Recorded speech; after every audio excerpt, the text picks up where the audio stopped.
Hey, what's up, y'all? I'm Sean. This is the Better Man series, and hopefully today we can provide you with a little nugget that can help you to solve some problems in your day and avoid some struggle. So today we're going to talk a little bit about recognizing, steadying, and hopefully controlling impulsive behavior. Now, what am I talking about whenever I'm talking about impulsive behavior? Well, I'm talking about a situation where you're acting from pure emotion and not out of some principle, like, say, patience, for example. So you react to something or you act in a certain way, and you're driven completely by emotion. And that emotion may be it may be love, it may be you're taking personal offense to something, it may be that maybe out of rage. So really, what are we hoping to accomplish here? Well, I'm hoping to give you sort of a practice or a drill, a very simple drill that you can go through whenever you're about to make a decision that's difficult or something like that in your life, where you know that there could be a potential for you to react emotionally and impulsively. And you do that usually because you really care. So let's use an example from my own professional life.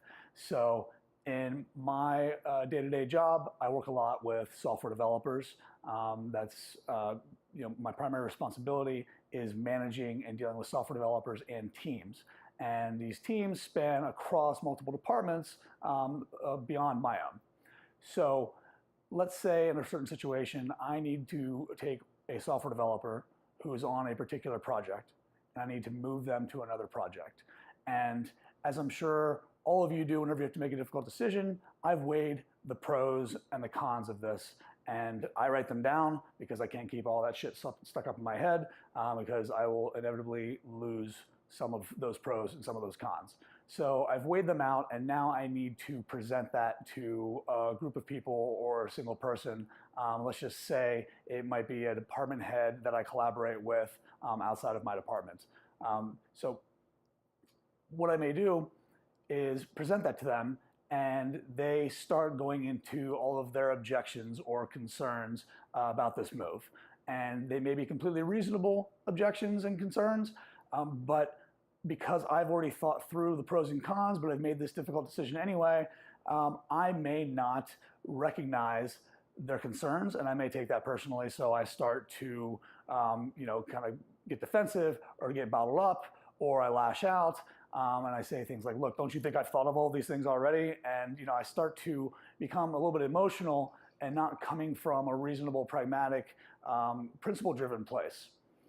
And that's not how you want to interact with people, and it's not a good way to go through life, personally or professionally. So this drill or this practice that I would have you go through whenever you're making one of these decisions is, in addition to coming up with the pros and cons of a particular decision, when you're going to present this to people, take the time to write down some of the objections they may have, some of the things that they may say that they would agree with you on, and write down the very reasonable objections that they may have to this decision. However, that's not the only step you want to take. Possibly the more important step, and what really helps me in a situation like this, is writing down some extremely unreasonable, unlikely objections that they may have. I may write down things like, they may say that I'm stupid, I don't know what I'm talking about, and this developer would not be very good on that project. They would fail completely on that project, and it's an awful idea, an awful decision, and I should never have made that decision. And by writing down something so ridiculous, and by really internalizing that and envisioning that in my head, I'm able to basically protect myself a little bit, or at least make myself a little bit more immune to any sort of objection that may come up.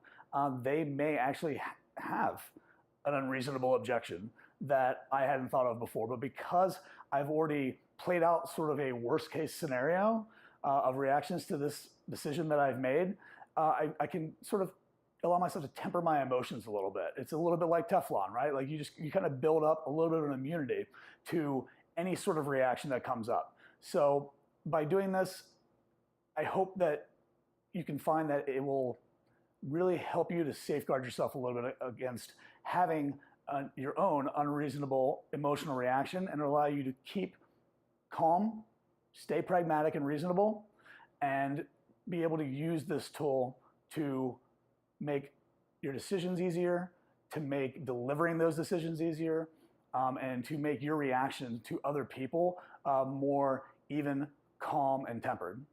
Hope you have a great day. Thanks for watching.